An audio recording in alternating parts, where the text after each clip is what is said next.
عزیزان ئەو کاتی کە نوێز بەهای خێزان نەهێڵن و دەستیان بەر بۆ خێزان دواتر بۆیان دەرکەوتان لە وڵاتانی دەرەوە کە بەتایبەتی غەرب ئەوەی کە خێزان چنێک گرنگە ئێستا هەمووان دەیانێ بگەڕن بۆ باوشین خێزانەکانیان لەبەرەوەی کە خێزان کاریگەری لەسەر تاک بە تاک هەیە و پایەکی گرنگی کۆمەڵگەیە و ڕەنگە بەپی سەردەمەکانیش گۆڕانکاریی زۆر لە خێزاندا ڕوویابێ لە ڕووی ژمارە ئەندامانی خێزانەوە لە ڕووی پێکاتی خێزانەوە لە ڕووی شێوازی ژیانی خێزانەکانەوە بەڵام هەندێک پایی ڕاگررتنی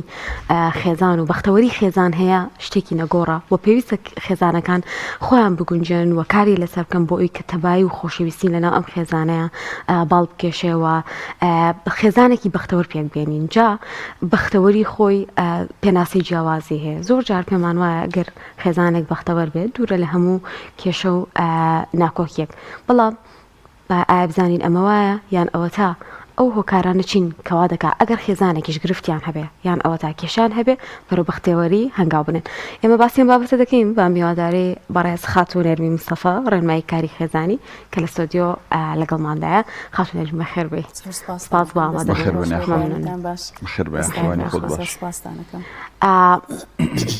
بەختەوەری خێزان خۆی لە چیا بینێتەوە؟ بەڵێ دەستخۆشیتان لێکەم بۆ بژاردننی تەوەرەکە ئەلبەتە ئەمڕۆ لە کۆمەڵگەی کوردیە زۆرترین بابەت و زۆرترین پرس کە پێویستە قسەی لەسەر بکرێ بابەتی خێزانە بۆ ئینشاءڵڵا بتوانین بە هاوکاری هەمووان ڕۆڵی خێزان و تۆکمەی خێزان کەڕێنینەوە بۆ بارودۆخی جارە پێشەوەی باسی بەختەوەریەکە بکەین پێناسی بەختەوەری بکەین تاوان بەختەوەری ئەو هەستی ڕەزامەندی و خۆشی و ئاسوودەیە کە ئینسان لە ناخی خۆیان هەستی پێکە چ بەرامبەر بە خودی خۆی چ بەرامبەر بە دەوروبەرەکەی تاوان سەرەتا هەستی بەختەوەری ئەبێ لە خۆمانە هەستی پێ بکەین خۆمان بەختەوەر بین ینی ڕازی بین لە خودی خۆمان لە کەسایەتی خۆمان لە ذاتی خۆمان بۆی بتوانین بەختەوەریش ببەخشینەوە دوای ئەوەش ئەو هەستی ڕەزامەندی و خۆشبەختی و خۆشەویستی و ئاسوودەیە بۆ بەرامبەرەکانمان یعنی کەواتەمە دوو حاڵەتمان هەیە ئەبێ سەرەتا ئەم هەستە لە خۆمانە دروست بێ دوایش ئەو هەستە لە بەرامبەرەوە دەستمان کەوێ ینی بتوانین لە بەرامبەریشەوە ئەو بەختەوەریمان دەستکەوێ ینی وەکو مەسەلەکەڵێ فاقد و شەی لا یعطی ئەگەر من خۆم بەختەوەر نەبم ناتوان بەختەوەری ببەخشمەوە ئەگەر بەرامبەرەکەم بەختەوەر نەبێ ناتوانێت بەختەوەری بە من ببەخشێ کەواتە بێت سەرەتا ئێمە خۆمان ئەو بەختەوەری لە ناخی خۆمانە هەستی پێ بکەین بابەتی بەختەوەریش یعنی هەموو مرۆڤەکان بەبێ جیاوازی ڕەگەز و تەمەن و ئایدیا و هەمووی بە دوای بەختەوەری ئاگەڕێ کاتێک کە قوتابێک بخوێن و بڕوانامە بەدەست بێنێ جۆرێک لە هەستی بەختەوەری بۆ دروستە بێ کاتێک کە مسلمانێک پەرستی شەکا ئەپارڕێتەوە لە خوای گەورە هەستێکی بەختەوەری لەلایانی ڕۆحیەوە بۆ دروستە بێ تەمان بەختەوەری دووشت بۆ ئێمە بەردەستەکە یا بەرجەستە ئەکا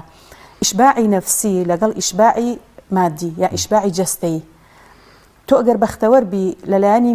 ڕۆحیەوە ئاسوودەی و هەم لەلایانی مادیشەوە ئەو کاتە ئاسوودابی کاتە بۆ نمونە کەسێک هەیە پرۆسی هاوسەرگیری بکە لە پرۆسی هاوسەرگیریە بەختەوەری دەسەکەوێت یعنی بۆ پلانی کە خۆی بۆی داناوە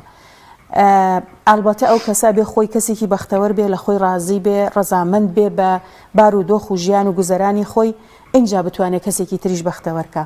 کەواتە هەموو ئەو هۆڵانەی کە ئەدرێ کرێکارێکە ئیشەکە وەرپارەکەی وەرەگرێ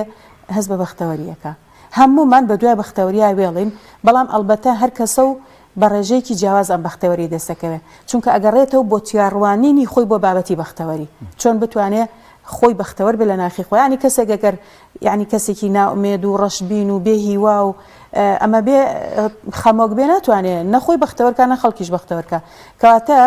دەستکەوتنی بەختەوەری هەمومان هەوڵی بۆ دەین بە تایبەتی لە خێزانە ژن و مێردەکان یعنی جاری وا هەیە و ئەزانێ هەرەوەی کە خێزانی دروست کرد ئیتر بەختەوەرە بێ نە زۆر کەس خێزانیشی دروست کردو بەختەوەریش نییە بۆ چونکە خۆی بەختەوەر نەبووە نەگەشتە بە پلەی ڕەزامەندی لە خودی خۆی باشە مامۆستا نەرمین ئەگەر ینی خێزان وەکو باڵەخانەیەک تەماشاکەین هەموو باڵەخانەیەک لەسەر کۆمەڵێک پایی گرنگ وەستاوە ئەنجا کۆمەڵێک وەکو بڵێ پایی دیکەی لاوەکی هەن یعنی ئەگە پایی بەختەوەری کە ئەمە ئەمڕۆ قسەی لەسەرەکەین لەناو خێزانە نەبێت یان گرفتی بۆ دروست ببێت ئەم خێزانە بەرەو چ ئاڕاستەیەکە بە جا ئەوە پێویستی بۆ ئەمە ئاماژە بە کۆمەڵێک بنەماکانی بەختەوەری بکەین بزانانی ئەگەر ئەم بنەمایانە نەبوون ئەو کاتە تۆ زانی خۆت ڕاستەوە خۆ زانی ئۆتۆماتیکیە زانی کەم خێزانە بە چ ئاراستەیەکە ڕا پێشی بچمە سەر ئەوە خوای گەورە فەرمێ من عەمیلە منکم من ذەکەر ئەو ئونثا وهو مؤمن فلنحيينه حياة طيبة. هر کەسێک لە ئێوە لە نێرینە و لە مێینە کردەوەی چاکە بکە بە مەرجێک ئیماندار بێ، بە مەرجی بوونی ئیمان. ئەوە بە ژیانێکی خۆش بەختانە و شایستە و خۆشی ژێنین. کەواتە کردەوەکردن دووشتە. ئەو کردوانی کە خوای گەورە لەسەر ئێمە واجبی کردووە ئەمە دینە، وەنیە ئەمە دینە و پەرستشە و ئەبێ وەکو مسلمانێک جێبەجێیان کەین. ئەمە دینە. تۆ کردەوەی ئینسان دووشتە، یا دینە یا ئەخلاقە. ئەوەی خوا فەرزی کردو لەسەرمان دینە. کەواتە تۆ لە جێبەجێکردنی پەرستشەکانە و مەناسیکە دینیەکانە بەختەوەریەکە دەسەکەوێت لەلایەنی ڕۆحیەوە. ئەوەشی کە ڕەفتاری ڕۆژانەی ئێمە و ئێوە و خەڵک و ماڵ و مناڵ و دەور و بەرە ئەمە ئەخلاقە، یعنی مامەڵەیە. کەواتە لە جێبەجێکردنی مامەڵەیەکی جوان و ئەخلاقێکی جوان و کە پێغەمبەری خوا صلی الله علیه و سلم فەرمی ئەدین و معامەلە، دین واتە مامەڵە، یعنی تۆ لەگەڵ هەر کەسێکا بە هەر شێوازێکی جوان و شایستە مامەڵاکەی هەم تووشی خێرە بی، هەم ئەمەش بەشێکە لە دین. کەواتە بەڵام ئەبێ ئەم کردەوەی کە لەگەڵ خوا ئەیکەین و لەگەڵ بەندەکانە ئەیکەین مەرجی ئیمانی لەگەڵا بێ بۆی خوای گەورە ژیانێکی شایستە و بەختەوەر و خۆشبەختمان باتێ. زۆر کەس هەن هەموو پێداویستێ مادیەکانیان هەیە، بەڵام کەلێنێکی ڕۆحیان هەیە. بۆیە خوای گەورە فەرمێ وهو مؤمن، مەرجی ئیمانی ئەبێ لەگەڵا بێ. کەواتە ئێمە وەکو مسلمان ئەبێ ئاوا سەیری کردەوەکان بکەین. جا پێغەمبەری خوا صلی الله عليه وسلم کە فەرمێ أربع من السعادة المرأة الصالحة والمسكن الواسع والجار الصالح والمركب المريح. ئەفەرمێ ئەم چوارە هۆکاری خۆشبەختین. تۆ ئافرەتێکی صالحە و هەبێ، طبعا بۆ ئافرەتەکەش پیاوێکی صالح و بۆ خوا سڵحا و تێگەیشت و ڕۆشنبیر و ڕۆشن فکر و ئەمە بێ. و هەروەها چیت هەبێ؟ ماڵێکی فراوانت هەبێ، ماڵێکی فراوان و دڵگیرت هەبێ.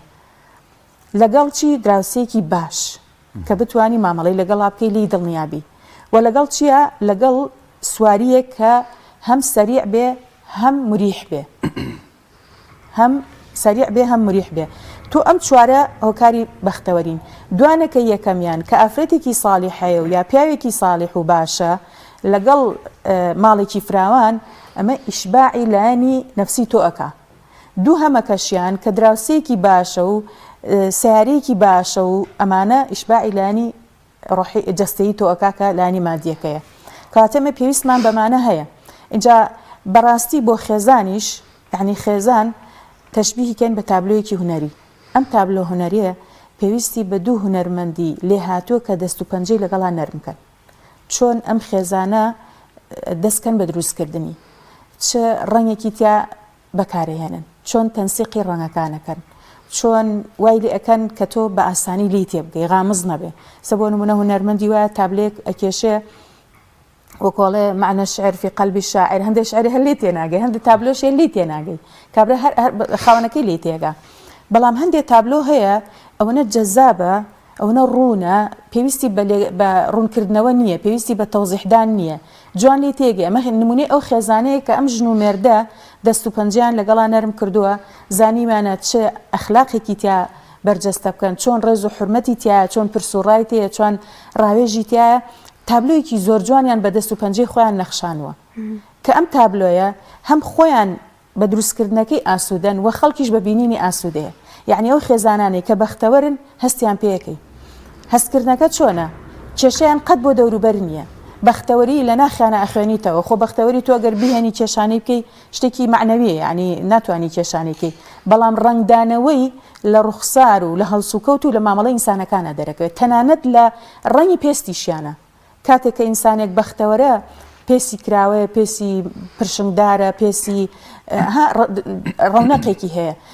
بە هەمان شێوە هەڵسوکەوتی کەسێک هەستەکەی مرتاحە، ڕازیە، گەشتبینە، کەسێکی بە ئومێدە بە هیواوە ئەژی، یعنی تەنانەت لە هەڵسوکەوتەکانی هەستی پێکەی. ئەو خێزانانی کە بەختەوەرن قەت کێشیان بۆ دەوروبەر نییە، بە پێچەوانەوە هەمیشە ئەزمونن، هەمیشە نمونەن، هەمیشە پێشەنگن بۆ خێزانەکانی تر. قەت سەرێشە نین بۆ خێزانەکانی دەوروبەریان. ژن و مێردێک کە بەختەوەرن قەت دایک و باوکیان خەمی ئەویان نییە سەریان پیانەوە بێشێ، تۆ بڵێکی کێشیان بێ، تۆ بڵێکی بتۆرێ، تۆ بڵێکی جیابنەوە، تۆ بڵێکی ئەم تۆ بڵیانە هیچی لە ژیانی ئەوانان نییە. زۆر باشە.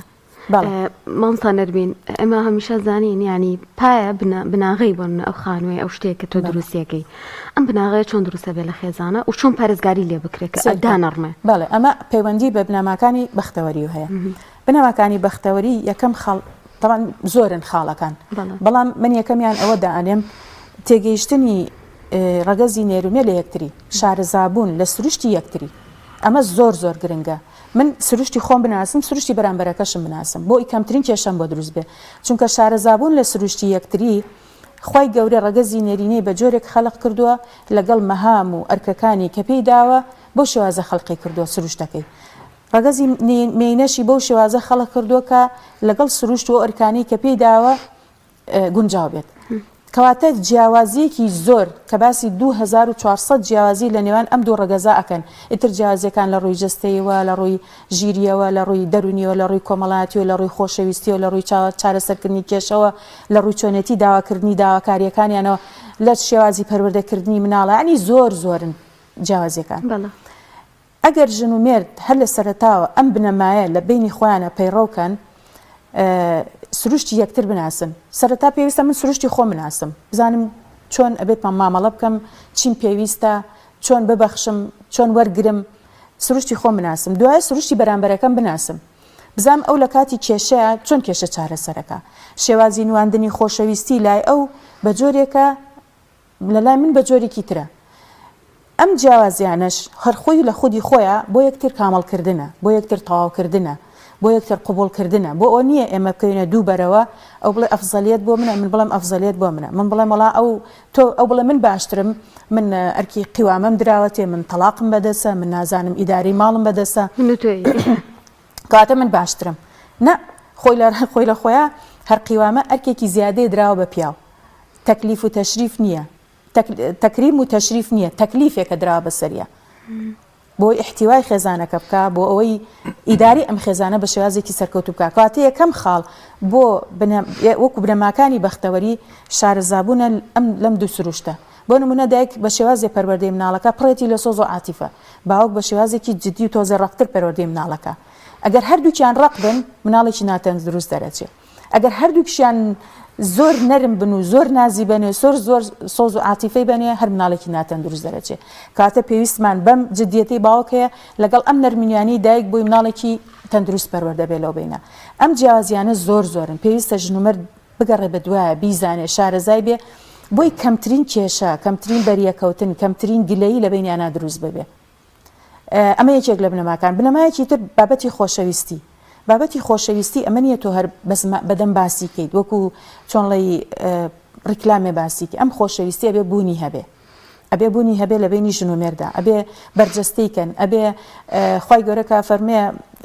وخلق لكم من أنفسكم أزواجا لتسكنوا إليها وجعل بينكم مودة ورحمة خی گەورە کاتێک ئەم ژن و مێردە بە حەڵالی ئەگەیەنێ بەیەک دیاری خی گەورە لە ئاسمانەوە بۆ ژن و مێرد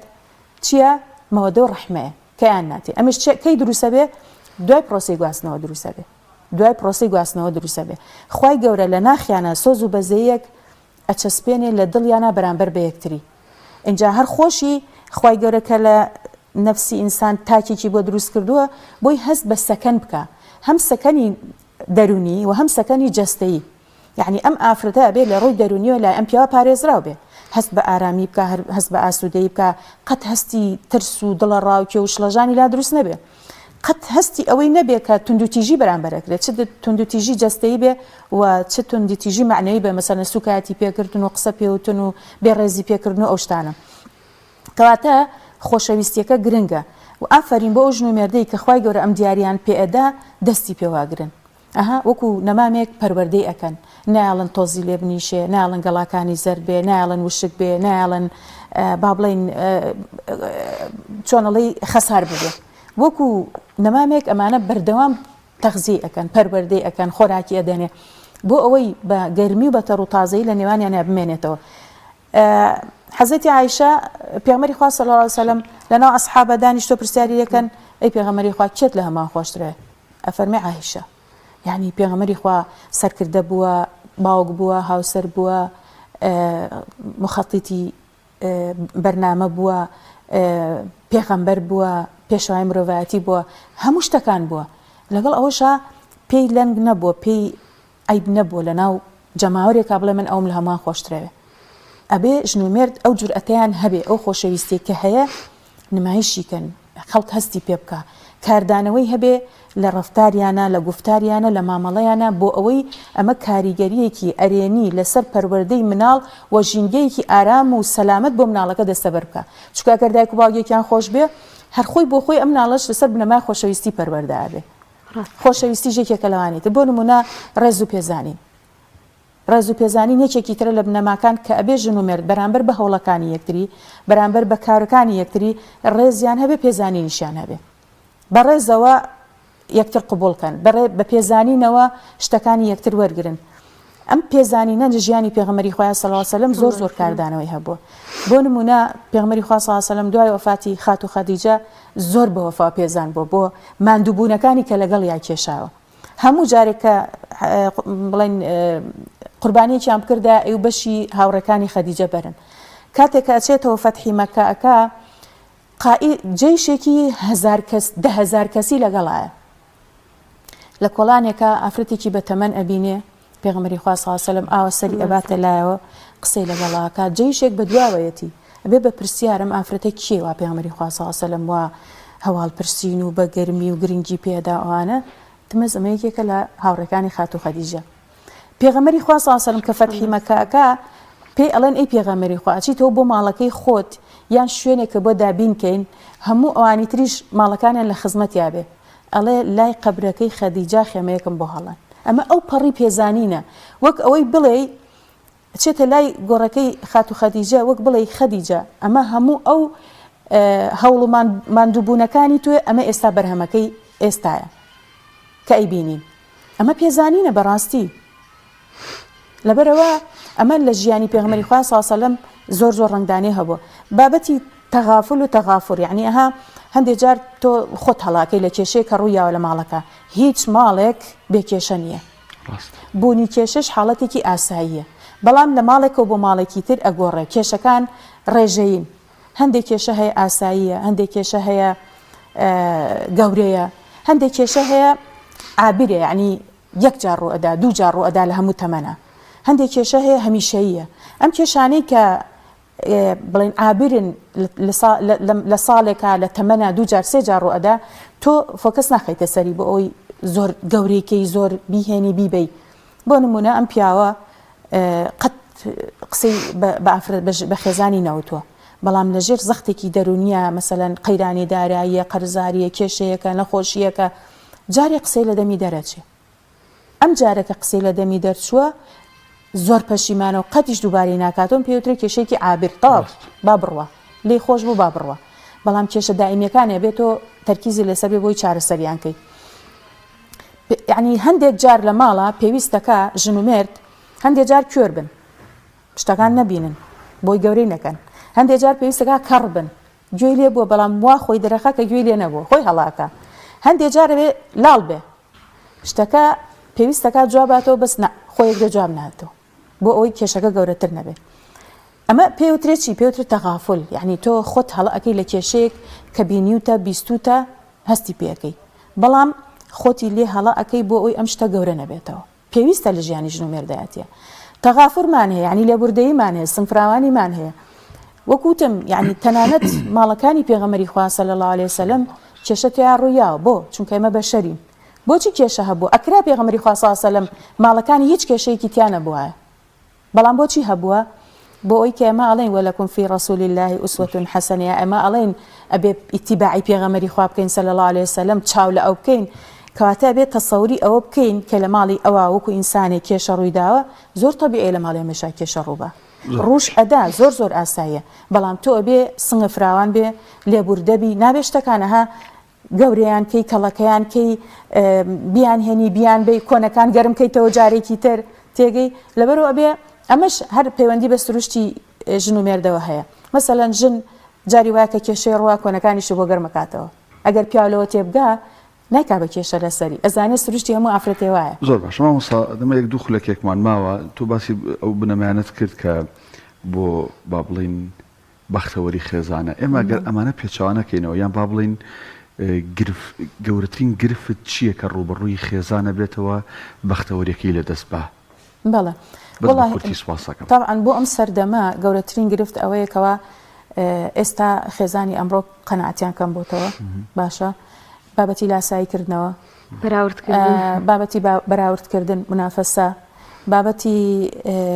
ئالوودەبوون بە سوۆسیال میدیا ئەمانە هەمووی گرفت بۆ خێزان دروستەکە ئەو بەختەوەریەت تێکەیە کاڵبوونەوەی ئیلتیزاماتی دینی کاڵبوونەوەی ئیلتیزاماتی دینی چکە ئەو دوو کەسە ئەگەر لە دین تێنەگەشت بن نازانن ئەرکیان چییە نازان مافی بەرامبەر چیە چکە ناتوانێت بیدا لەبەر من ئەگەر بزانم ئەرکەکانم چیە و بە ڕێکوپێکی جێبەجێی کەم کەواتە من لەلایەن خۆمەوە کێشەم نییە ئەوش تێگەشت بێ و بزانێت لەلایەن خۆی جێبەجێکا و کێشەی نییە ئەو ئەرکەکانی خۆی جێبەجێ کرد لەلایەن منەوە هەموو مافەکانی دەسەکەوێت منیش ئەرکەکانی خۆمم جێبەجێ کرد لەلایەن ئەو هەموو مافەکانم دەسەکەوێت باشە بەڵام ئەگەر ئەم تێگەیشتنە لە دین نەبوو ئیتر ئەو کاتە کێشە ڕوئەیە چکە کەس نازانێت ئەرک لەکوێ ماف لەکوێ